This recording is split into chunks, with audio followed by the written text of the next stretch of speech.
I shall now make a further statement in my capacity as the representative of the United States. I thank High Representative Nakamitsu for her briefing.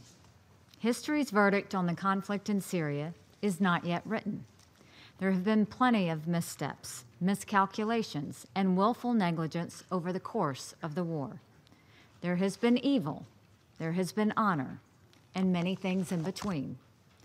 I would say it should be a cause of deep shame for the members of the Council who have fought relentlessly to shield the Assad regime from accountability.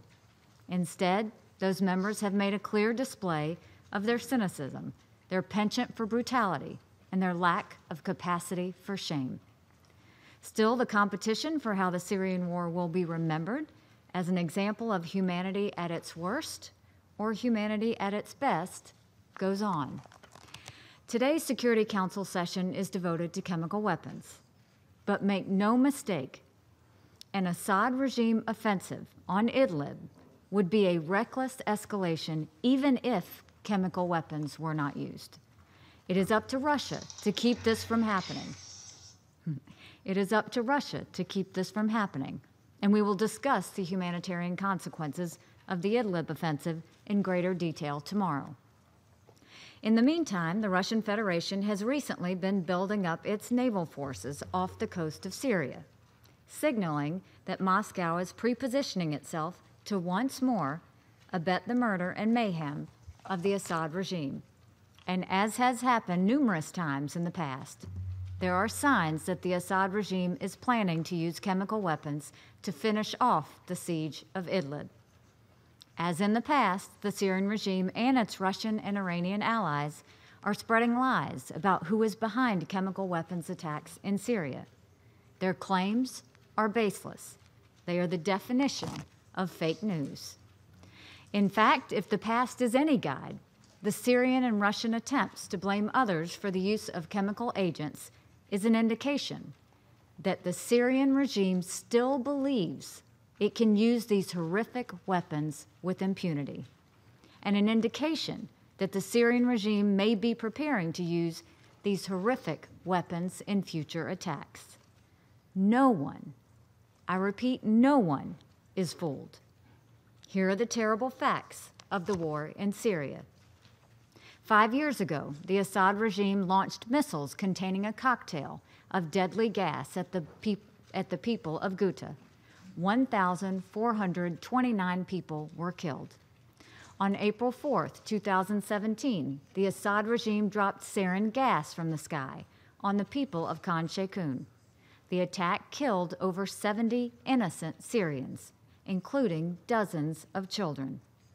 An independent investigative group, the UN-OPCW Joint Investigative Mechanism, found the Assad regime responsible for the attack. The fact that the Russians later succeeded in killing the Jinn doesn't change its conclusions. Their finding was credible, and it was definitive. Assad killed his own people with chemical weapons at Khan Sheikhoun. Then, in April 2018, over 40 people died, and hundreds received treatment for exposure to chemical weapons in Douma. In all, the United States estimates conservatively that the Assad regime has used chemical weapons on its own people at least 50 times since the war began. That's easily, conservatively, 1,500 innocent children, women, and men killed by the Syrian regime with chemical weapons. 1,500 murders covered up by the Russian regime. And 1,500 reasons to disbelieve the claims that others are responsible for the atrocities. As these ridiculous claims are repeated again and again, I ask everyone listening to remember this. The Syrians and Russians' lies do not exonerate them. The Syrians and Russians' lies only reveal Assad's guilt. The United States will not stop pushing back forcefully on these lies. We will not abandon the Syrian people. Along with France, the United States has announced new sanctions against individuals and entities that support Assad's chemical and conventional weapons program. In June, the Special Conference of the States Parties to the Chemical Weapons Convention decided that the Organization for the Prohibition of Chemical Weapons should identify the perpetrators of chemical attacks in Syria. Even though the United States believes the primary responsibility for addressing the use of chemical weapons belongs to the Security Council, we welcome this decision. Anything that brings us closer to bringing the Assad regime to account for its crime enhances the security, not just of the Syrian people, but all of us.